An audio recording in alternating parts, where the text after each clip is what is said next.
Bonjour. Encore une fois, ça fait 2 semaines de suite, je ne suis pas en arrière pour vous accueillir. Désolé, je suis encore un petit peu grippé. Ça fait une douzaine de jours, ça décroche pas, mais par la grâce de Dieu, je suis là. Je suis content, j'ai 2 co-ouvriers qui m'ont offert de prendre ma place ce matin, mais je me suis dit, ça devrait être correct depuis cette semaine, toute la semaine. Le matin, je suis pas pire. Puis ça se dégrade à mesure que la journée avance. Et c'est surtout, en plus, c'est la voix qui change. Fait que, par la grâce de Dieu, on devrait au moins passer à travers de l'avant-midi. Et c'est pas moi qui fais l'étude cet après-midi, puis c'est possible que je ne serai même pas là en assistance. Mais vous pouvez prendre vos Bibles dans Jean chapitre 10. Un des avantages quand je suis grippé, c'est que je ne peux pas chanter. Et comme vous savez, j'aime ça chanter. Puis je chante fort. Puis quand je chante, je ne vous entends pas tellement. Ça fait que probablement vous m'entendez peut-être trop. Mais par contre, quand je ne chante pas, j'aime ça vous entendre. Et c'est tellement agréable de vous entendre chanter. Et vous chantez bien. Luc le dit souvent. C'est plaisant. On est dans Jean chapitre 10, verset 9, où est-ce que Jésus dit « Je suis la porte ». Et comme vous vous souvenez, si vous êtes là sur une base régulière ou si peut-être ce matin c'est la première fois, on est en train de faire une série sur les nombreuses fois que Jésus dit « Je suis ». Je suis la porte, je suis le bon berger, je suis la vérité, je suis la vie. On a vu plusieurs de ces expressions-là déjà.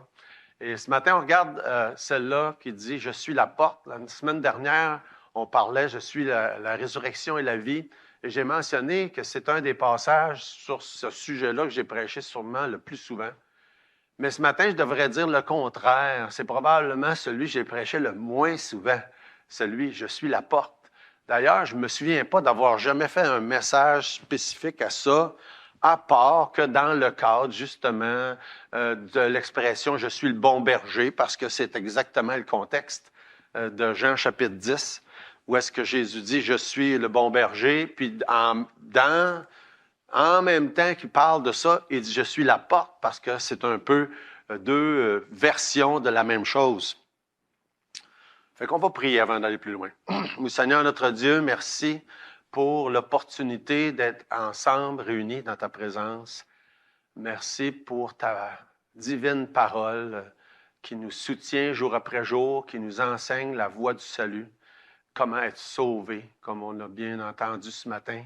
Et on prie, s'il y a qui que ce soit qui n'a pas encore dans son cœur, dans sa vie, pris cette décision-là de croire, de recevoir Jésus comme sauveur, Seigneur, je te prie que tu puisses parler dans des cœurs, que chacun puisse ressortir ce matin en pouvant dire « Je suis sauvé ». Et c'est un grand privilège de pouvoir dire « Je suis sauvé ». Et je te prie pour chacun, chacune ce matin. Et je te demande ces choses dans notre Jésus. Amen. Donc, Jésus dit « Je suis la porte ». Puis, quand on parle de ce sujet-là, moi, vous savez, j'ai un peu d'imagination. Et il n'y a pas juste le contexte de Jean 10. On va regarder le contexte de Jean 10. Mais Jésus parle d'un sujet qui est quand même beaucoup parlé dans la Bible. Le sujet d'une porte ou des portes ou de la porte. Et puis, c'est intéressant parce que Jésus est la porte. Puis on peut juste imaginer qu'au moment où Jésus parle ça, dans le temps que Jésus vivait, il y avait environ une douzaine de portes autour de la ville de Jérusalem. Et c'est très probable qu'il y avait une de ces portes-là à la vue quand Jésus a mentionné « Je suis la porte », comme Jésus faisait si souvent. Il prenait des choses autour pour faire des enseignements. Et comme qu'à un moment donné, il avait dit à Pierre, « Pierre, tu es Pierre, et sur cette pierre, il parlait de Pierre, l'apôtre, puis il parlait d'une petite pierre, puis ensuite, il parlait d'une grosse pierre, et il se sert souvent de jeux de mots comme ça. Mais ici, quand Jésus dit « Je suis la porte », mais ça nous fait réfléchir sur ce sujet-là en général. Je voudrais considérer ça en introduction, justement. Peut-être que quelques-uns, pas juste peut-être, je suppose que plusieurs sont déjà allés dans la ville de Québec. Et puis, nous, on a vécu dans la ville de Québec pendant quelques années et vous êtes probablement passé en avant de l'Assemblée nationale, puis là, pris le chemin pour se tourner vers le château Frontenac. Puis là, on passe au travers de la porte Saint-Louis. Et si on descend un peu plus bas, la porte Saint-Jean, qui justement mène sur la rue Saint-Jean. Ces grandes portes-là, il y en a eu plusieurs autres au travers de l'histoire dans la ville de Québec. C'est des portes qui étaient utilisées parce que Québec est une ville fortifiée. Et ça peut nous servir d'image un peu pour justement Jérusalem et les environs de Jérusalem et toutes ces grandes portes-là que les gens pouvaient voir très souvent. Et dans les portes qui étaient là à l'époque, aujourd'hui, on nous dit qu'il y a 8 portes à Jérusalem. Et puis, il y en a une qui est complètement bloquée, complètement fermée. Sûrement, quelques-uns sont familiers avec ça. Et puis, c'est celle qui est appelée dans Actes des Apôtres, au chapitre 3, verset 2, la belle porte. Et c'est aussi une autre, on l'appelle ailleurs la porte dorée ou bien encore la porte de l'Est. Et pourquoi je vous parle de cette porte-là? Parce qu'évidemment, il y a une importance majeure en ce qui concerne Jésus et cette porte-là dans l'histoire. Elle est très significative historiquement parlant. Quand, par exemple, dans Matthieu chapitre 21, vous pouvez tourner avec moi dans Matthieu 21 si vous voulez.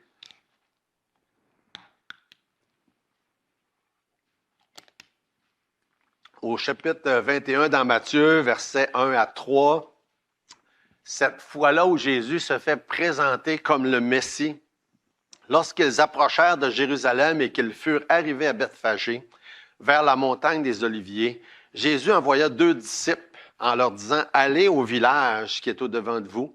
Vous trouverez aussitôt une ânesse attachée à un ânon avec elle. Détachez-les, amenez-les-moi. Si quelqu'un vous dit quelque chose, vous répondrez, le Seigneur en a besoin, et à l'instant, il les laissera aller. » Verset 4. Or, ceci arriva afin que s'accomplisse ce qui avait été annoncé par le prophète. Et Jésus, à ce moment-là, s'est présenté sur un petit temple et a entré dans Jérusalem en se présentant à toute la population comme étant le Messie. Et il est entré par la porte de l'Est à ce moment-là, quand il est entré dans Jérusalem. Et c'était important de le mentionner.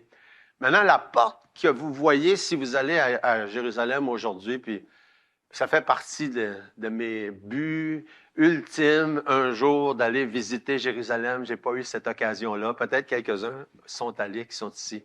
Et si on n'a pas l'occasion pendant notre vie, mais on ira pendant le millénium. En tout cas, pour le moment, j'aimerais quand même y aller avant ça. Mais tout ça pour dire, cette fameuse porte-là, elle est fermée. C'est pas la même porte exactement, parce que la porte qui est là maintenant a été construite dans les années 500-600.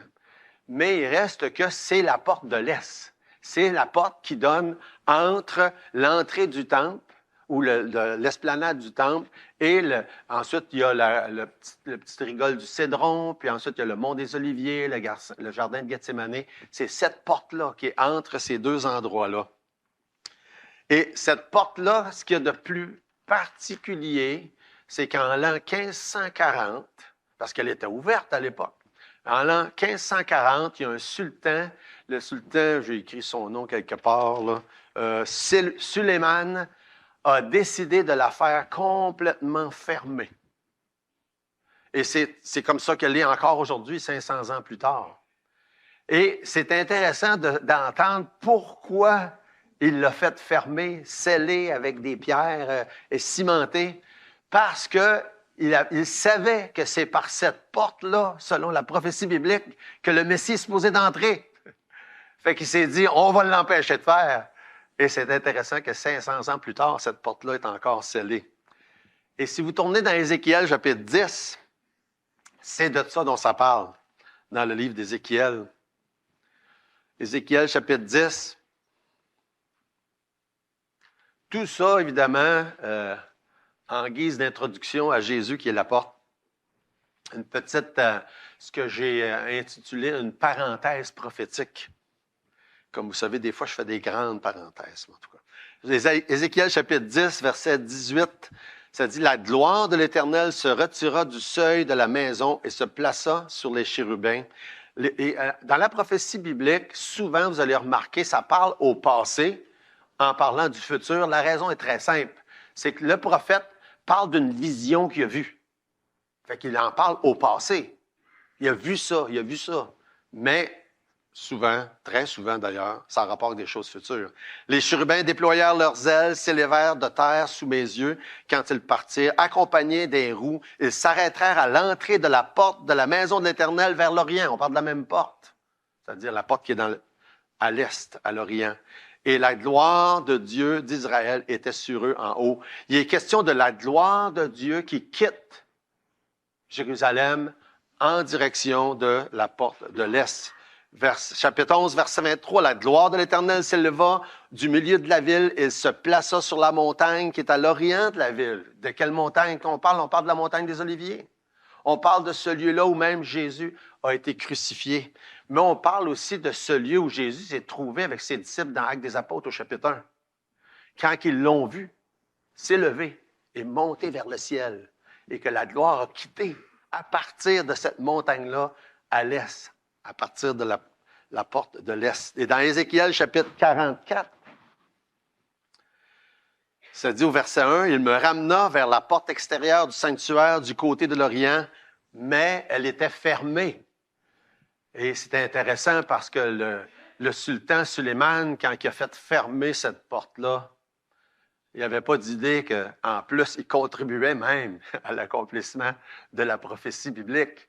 Parce qu'il l'a fait fermer, puis ça fait 500 ans qu'elle est fermée. Mais on la voit réouverte un peu plus tard, dans Ézéchiel chapitre 44, verset 2. « L'Éternel me dit, cette porte sera fermée, elle ne s'ouvrira point, et personne n'y passera, car l'Éternel, le Dieu d'Israël, est entré par elle. Elle restera fermée. » Puis elle l'est encore. Chapitre 46, versets 1 et 2. Ainsi parle le Seigneur l'Éternel, la porte du parvis intérieur du côté de l'Orient restera fermée les 6 jours ouvrables, mais elle sera ouverte le jour du sabbat, elle sera aussi ouverte le jour de la nouvelle lune. Et on parle d'événements futurs, où est-ce que ça va fonctionner comme normal, où la porte va ouvrir, va fermer selon les jours. Et le prince, verset 2, entrera par le chemin du vestibule de la porte extérieure. Il se tiendra près des poteaux de la porte. Les sacrificateurs offriront son holocauste et ses sacrifices d'action de grâce. Il se prosternera sur le seuil de la porte, puis il sortira et la porte ne sera pas fermée avant le soir. Fait que ce temps-là est encore futur et ça s'en vient.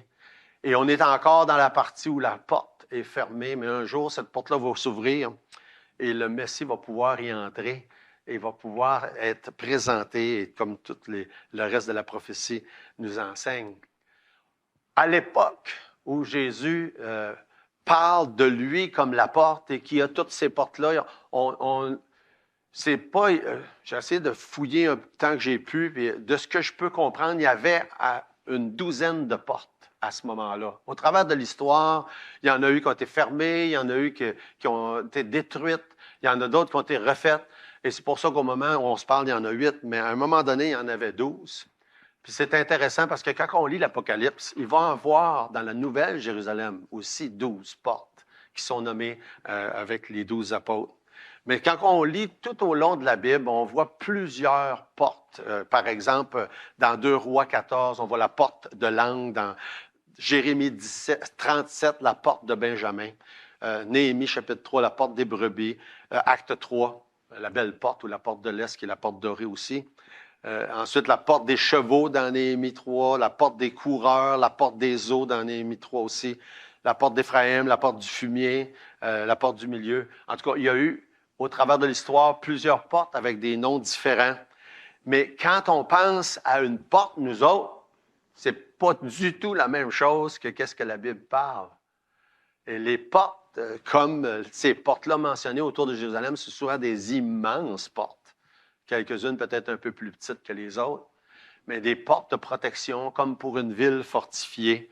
Et, des immenses structures. Et on pense à une porte en bois, comme que nous on a ici, il y a des portes en métal, mais il y a aussi des portes dans la Bible qui étaient tout simplement des rideaux, et on va en voir tantôt.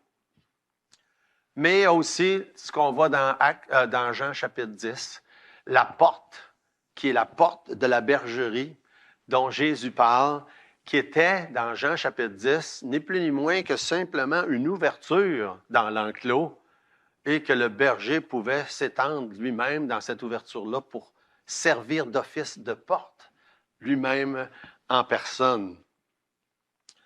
Le mot porte est souvent employé au sens figuré. Genèse chapitre 4, verset 7, par exemple, ça dit « Certainement, si tu agis bien, tu relèveras ton visage. Si tu agis mal, le péché se couche à ta porte. » Et ses désirs se portent vers toi. Donc, au sens figuré, se coucher à la porte, ça veut dire le péché est proche, se tient proche. Aussi, par exemple, dans Acte 5, 9, être à la porte, ça veut dire être proche. Dans notre langage courant, être à la porte, ça veut peut-être dire se faire mettre dehors. C'est pas pareil, mais si on lit dans Acte 5, 9, ça veut dire être tout proche. Ça dit, voici ceux qui ont enseveli ton mari sont à la porte. On connaît l'histoire d'Ananias, Saphira. Fait que le mot porte est employé de différentes manières, dans différents contextes. Et un des passages les plus connus, puis je dois profiter de l'occasion pour en parler un tout petit peu avant de retourner dans le contexte de Jean 10, c'est Apocalypse chapitre 3 et le verset 20.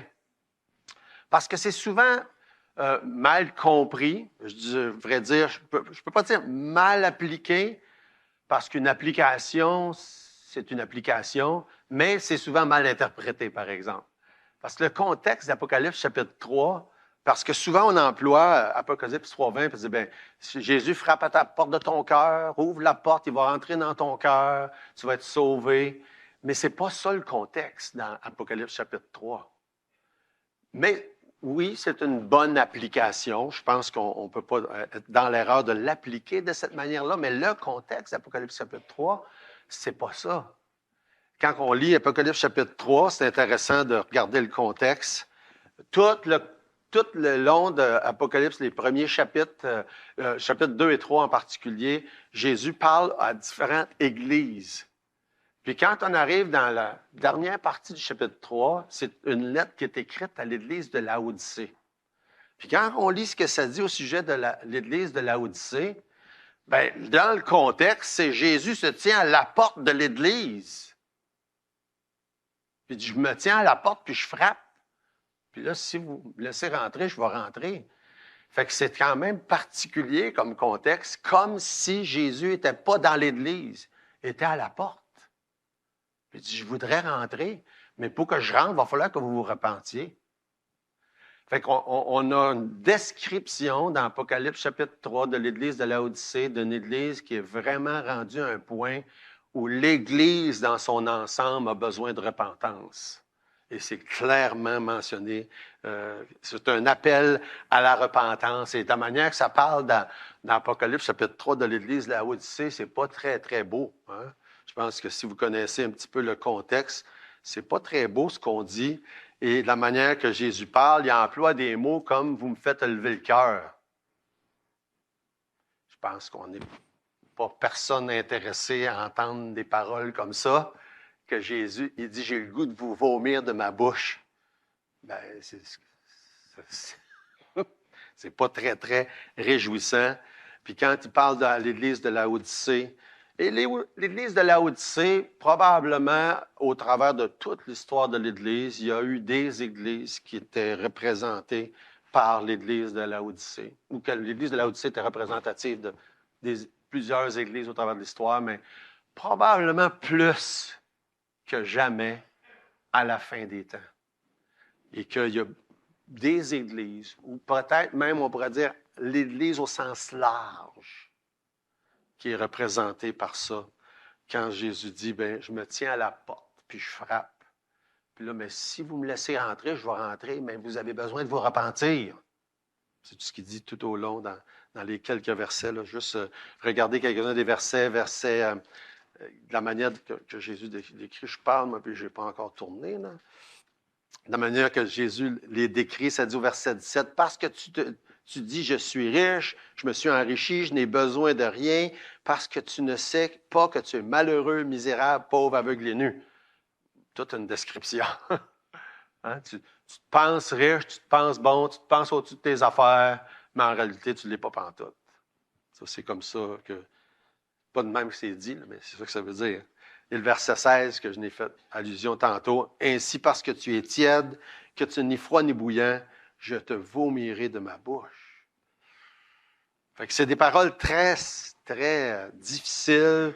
Verset 19, encore là, il y a un appel à la repentance. Moi, je reprends et je châtie tous ceux que j'aime. Aie donc du zèle, repens-toi. Voici, je me tiens à la porte et je frappe. Et clairement, c'est représentatif de un bon, je devrais dire, peut-être pas une majorité, mais un bon groupe de la chrétienté en général. Où est-ce que Jésus a pu vraiment sa place? On a fait des cultes, des religions, où est-ce qu'on a toutes sortes de belles choses à part que ce qui est essentiel. J'aime ça, Luc nous rappelle à chaque semaine pourquoi on est là. Et c'est là, on est là pour Jésus. Et c'est lui qui devrait être au centre de tout ce qu'on fait, de tout ce qu'on dit, de tout ce qui est important pour nous. Fait que certainement, oui, on peut l'appliquer au salut, comme qu'on le fait souvent. Mais le sens premier, c'est est-ce que moi, en tant qu'individu, est-ce que nous, en tant qu'Église, on a besoin de se repentir et de changer certaines des valeurs qu'on a adoptées au travers des années? Et c'est dans ce sens-là que la parole de Jésus, je me tiens à la porte et je frappe. Est-ce que la température spirituelle, si on prenait la température spirituelle, parce qu'il dit vous êtes tiède, est-ce qu'elle est chaude, bouillante, froide, ou bien c'est juste tiède? C'est un peu les images qui sont employées. On peut parler de ça au sens global, mais on peut aussi parler de ça au sens individuel. Est-ce que Jésus pourrait me dire à moi en tant qu'individu, écoute, tu as besoin de te repentir là, si tu veux vraiment que je fasse partie de ta vie? Ce sont les genres de choses, les genres de réflexions qu'on peut et qu'on doit faire. On retourne dans Jean chapitre 10. Enfin.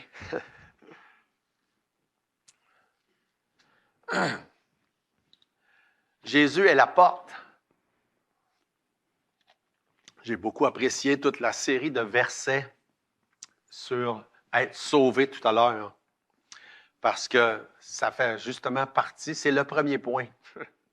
C'est exactement le premier point dans Jean 19. Jésus dit, je suis la porte. Si quelqu'un entre par moi, il sera sauvé. Si quelqu'un entre par moi, il sera sauvé. C'est exactement le sens de cette expression-là quand Jésus dit, je suis la porte. Il est celui par qui, au travers de qui, avec qui, en qui on peut être sauvé. C'est par Jésus que ça se passe. Il n'y a aucun autre moyen, aucune autre manière. Il dit, si quelqu'un entre par moi, je trouve ça intéressant, la manière que c'est dit. S'il entre par Jésus, c'est au travers, par Jésus que ça se passe, il sera sauvé. Jésus est la porte étroite qui mène à la vie éternelle. Dans Matthieu chapitre 7, versets 13 et 14, « Entrez par la porte étroite, car large est la porte, spacieux est le chemin qui mène à la perdition. Il y en a beaucoup qui entrent par là, mais étroite est la porte. Resserré est le chemin qui mène à la vie, et il y en a peu qui les trouvent. » Jésus est la porte étroite. Il dit qu'il y en a une grande porte large qui existe un peu partout, tout autour, et on pourrait donner toutes sortes d'explications de qu'est-ce qui pourrait être inclus par cette porte large qui existe là. Eh bien, à peu près n'importe quoi d'autre que Jésus. C'est assez... On peut imaginer des philosophies, on peut imaginer des manières d'être, de faire, des religions, des styles de vie. Ce qui est populaire, ce que la majorité des gens pensent. Comme quand on entend, puis encore là, en écoutant les nouvelles ce matin, je ne me souviens même pas de quelle chose était en question, quelqu'un qui avait eu un malaise, disons, on va lui envoyer des bonnes ondes. Hein? Sûrement vous avez déjà entendu ces choses-là. C'est n'importe quoi. Hein? C'est n'importe quoi. Envoyer des bonnes ondes. Il y a juste une manière, il y a juste un chemin, il y a juste une porte. C'est Jésus. Et il y a pas ça n'existe pas des bonnes ondes à envoyer à quelqu'un. C'est de la... Comment dire? peut-être pas un beau mot. C'est n'importe quoi. Quand la Bible nous parle à une époque, le temps des Jeux, ça disait chacun faisait ce qui lui semblait bon. Hein? On pourrait parler de la porte large. C'est une belle description. De la porte large. Chacun fait ce qui lui semble bon. Et au point de vue religieux, c'est la même chose. Ce qui semble bon à une personne, parce que aimer son prochain, pas faire de mal, être honnête, etc., ce n'est pas la porte pour aller vers Dieu, pour aller au ciel. Il y a juste une porte. Cette porte-là est étroite parce qu'elle est limitée. Elle est exclusive. J'aime beaucoup employer ce mot-là. Il n'y en a pas d'autres chemins. Il n'y en a pas d'autres portes. Seulement Jésus. Il est la porte étroite, la seule porte, le seul chemin, le seul nom. On l'a vu tantôt dans Acte 4:12. Il n'y a sur le ciel aucun autre nom qui n'ait été donné parmi les hommes par lequel nous pouvions être sauvés ou nous devions être sauvés. C'est Jésus, cette porte étroite-là. Vous connaissez probablement l'histoire, ou quelques-uns connaissent, de cet homme dans Matthieu chapitre 19. Vous pouvez tourner si vous voulez. On va regarder quelques-uns des versets dans Matthieu 19. Cet homme qui s'approche de Jésus et qui lui dit, Maître, que dois-je faire de bon pour avoir la vie éternelle? Il aurait pu demander ça comme le geôlier, qu'est-ce que je peux faire pour être sauvé? Mais il a parlé de la vie éternelle qui est exactement la même chose. Que dois-je faire de bon pour avoir la vie éternelle? Puis Jésus lui répond, un seul est bon. C'est important dans l'histoire, ça. Un seul est bon. Et verset 18, Jésus répondit, tu ne tueras point, tu ne commettras point d'adultère, tu ne déroberas point, tu ne diras point de faux témoignages, honore ton père et ta mère, tu aimeras ton prochain comme toi-même. Il est en train d'y réciter les 10 commandements. Puis l'autre, il dit, ben j'ai tout fait ça, moi. Connaissez-vous quelqu'un, vous? Moi, je ne connais personne qui a obéi aux 10 commandements. S'il y a quelqu'un ici ce matin qui dit, moi, j'ai obéi à tous les 10 commandements, là, vous viendrez me voir après. Lui, il répond, j'ai tout fait ça. Puis Jésus, juste pour y montrer qu'il se trompe, il dit, ben va, puis donne tout ce que tu as aux pauvres. Puis là, il dit, ah, je ne pensais pas que c'était inclus dans le deal, ça. Va, puis donne tout ce que tu as aux pauvres. C'est ce que ça dit au verset 21. Si tu veux être parfait, qui veut être parfait? On devrait poser la question, qui est parfait? Il dit, si tu veux être parfait, ah ouais, fais ça. Puis comme ça nous dit le verset 22, ben, il est devenu tout triste parce qu'il s'est bien rendu compte qu'il n'était pas parfait et qu'il ne pouvait pas faire ce que la Bible enseigne d'aimer son prochain comme soi-même. Juste ça, en commençant, ça n'allait pas bien. Puis là, Jésus dit une chose qui est reliée à cette notion-là de la porte. Verset 24, je vous dis encore, il est plus facile à un chameau de passer par le trou d'une aiguille qu'à un riche d'entrer dans le royaume de Dieu. Et pourquoi je vous mentionne ça? C'est parce qu'au travers des années, il s'est développé une notion qui est fausse. Puis peut-être que vous l'avez déjà entendu, qu'il y avait une petite porte là, qui était tellement petite que les chameaux, pour pouvoir y passer, il fallait qu'ils enlèvent le bagage. Puis là, ils pouvaient finalement ramper puis passer au travers de cette porte-là. Puis cette porte-là s'appelait le trou de l'aiguille. Puis c'est possible que vous ayez déjà entendu ça parce que ça a été répandu dans des commentaires pendant longtemps, cette histoire-là, qui s'est avérée être fausse, d'ailleurs. Puis qui, de toute façon, ne correspond pas avec ce que Jésus est en train de dire ici. Puis c'est assez évident que Jésus parle vraiment d'un vrai chameau puis de passer vraiment dans un vrai trou d'une aiguille. Puis qu'est-ce que ça veut dire, ça? Hein? Hein? Ça veut dire qu'est-ce qu'il dit dans le texte? Qu'aux hommes, c'est impossible. C'est impossible. Fait que cette histoire-là de la porte, de la petite porte, puis dedans, si on enlève tout, puis finalement, on va peut-être pouvoir passer pareil. C'est pas vrai. C'est pas vrai. Ça marche pas comme ça. Parce qu'il n'y a pas de plus petite porte, puis avec tant d'efforts qu'on peut passer. Il y a juste une porte. C'est vrai qu'elle est petite, parce que ça le dit, elle est étroite. Mais ce n'est pas cette porte-là. Il y a juste une porte. C'est Jésus qui est la porte, la seule porte possible de pouvoir entrer dans le royaume de Dieu. Et c'est aussi invraisemblable de quelqu'un de pouvoir faire quoi que ce soit pour entrer dans le royaume de Dieu, que c'est invraisemblable qu'un chameau puisse passer dans le trou d'une aiguille. Moi, j'ai de la misère à faire entrer un fil dans le trou d'une aiguille. Beaucoup de misère à chaque fois. On dirait toujours qu'il savait aller d'un bord puis de l'autre. Heureusement, je ne fais pas beaucoup de couture, là, mais il reste que à chaque fois, j'ai de la misère. C'est absolument impossible, et c'est ce que ça dit d'ailleurs dans le texte, que aux hommes, c'est impossible. Hein, si vous regardez, là, aux hommes, c'est impossible, seulement qu'à Dieu, verset 26.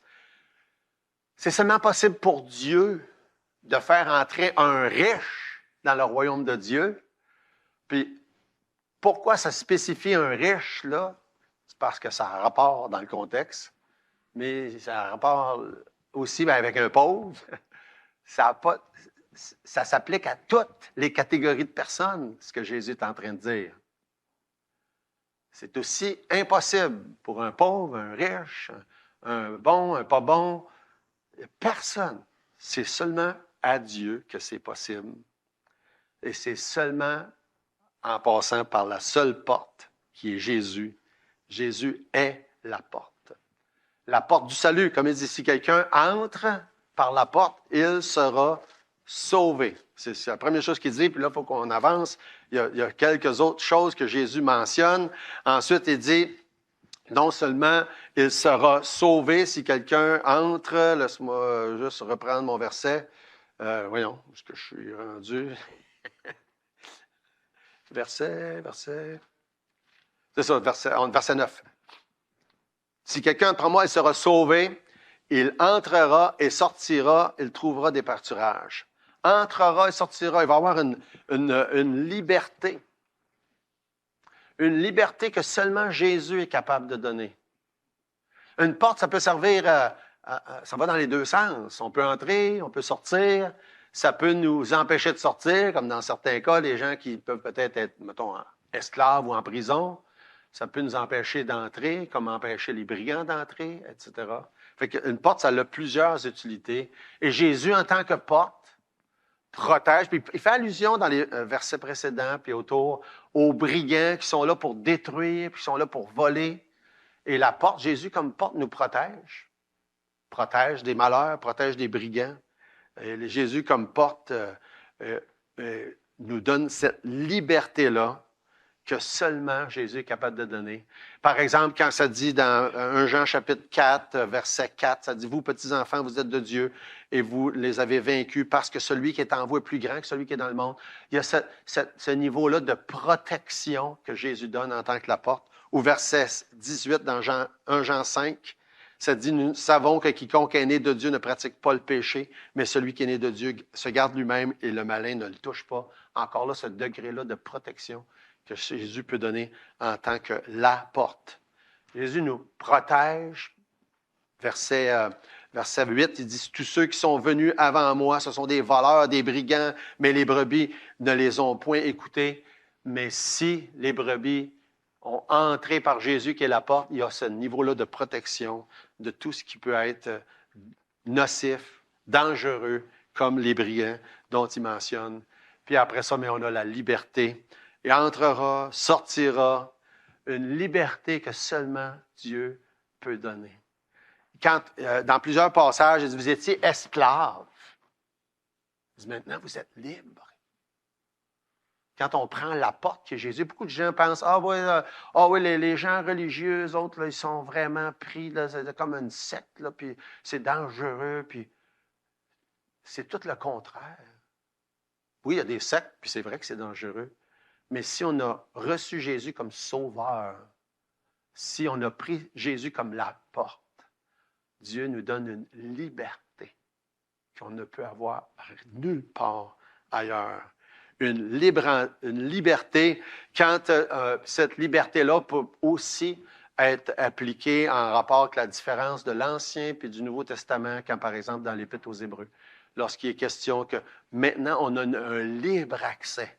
Autrefois, il fallait passer au travers des sacrificateurs, puis des sacrifices, puis des intermédiaires. Mais maintenant, on a un seul médiateur, Jésus, qui est la porte, justement. Il est le médiateur, il y a toutes les autres aussi expressions dont la Bible parle. Et c'est intéressant parce que dans Hébreux 10, avec cette même idée-là, verset 20, quand il est question de ce passage de l'ancienne alliance vers la nouvelle, Hébreux 10, 20, ça dit qu'il a inauguré la route nouvelle et vivante qu'il a inaugurée pour nous au travers du voile. Puis les voiles aussi étaient des genres de portes à cette époque-là. Fait que c'est intéressant de voir cette allusion-là aussi. Au travers du voile. Jésus, la porte, nous a menés au travers du voile, qui était la porte de séparation dans l'Ancienne Alliance entre le lieu saint et le lieu très saint. Maintenant, on a un libre accès. Pourquoi? Parce que Jésus est lui-même la porte. Il n'y a plus de voile. C'est lui la porte qu'on a, qui nous donne accès à Dieu. Puis la dernière chose, ça nous dit dans le verset 9, ça dit que si on prend Jésus qui est la porte, on va trouver des pâturages. On va trouver la provision.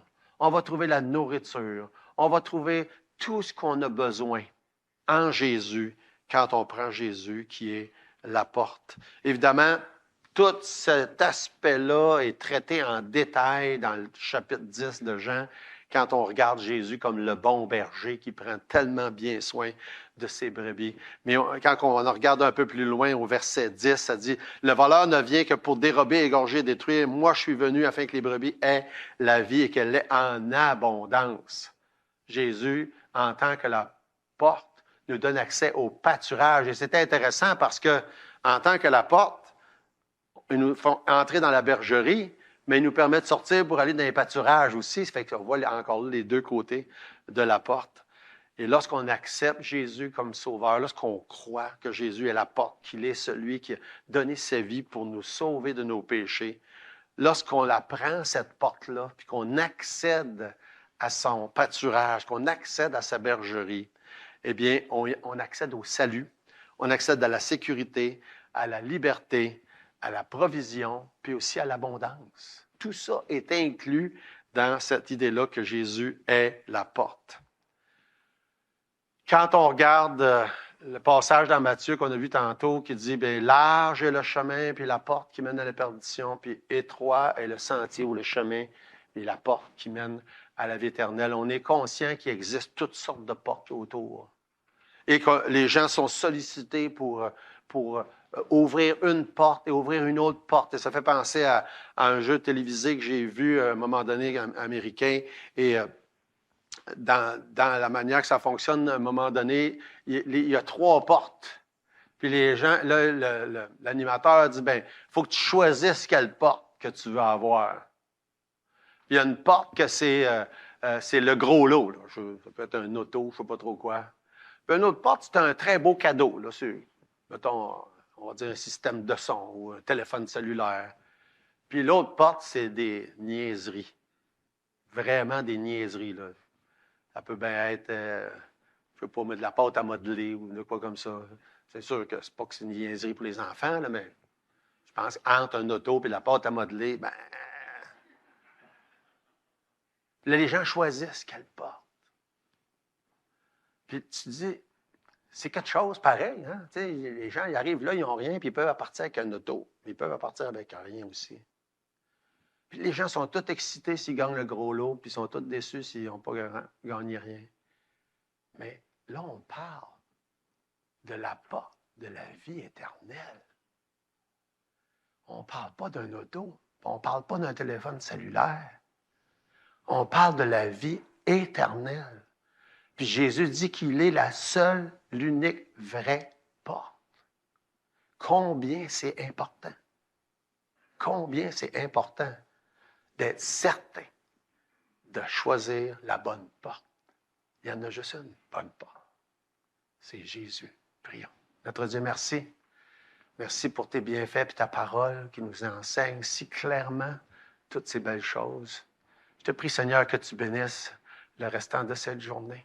Je te prie, Seigneur, s'il y a qui que ce soit qui n'a pas encore reçu Jésus comme sauveur, que tu puisses toucher les cœurs, amener à ce point-là de ouvrir et de passer au travers par la porte qui est Jésus pour entrer dans la vie éternelle.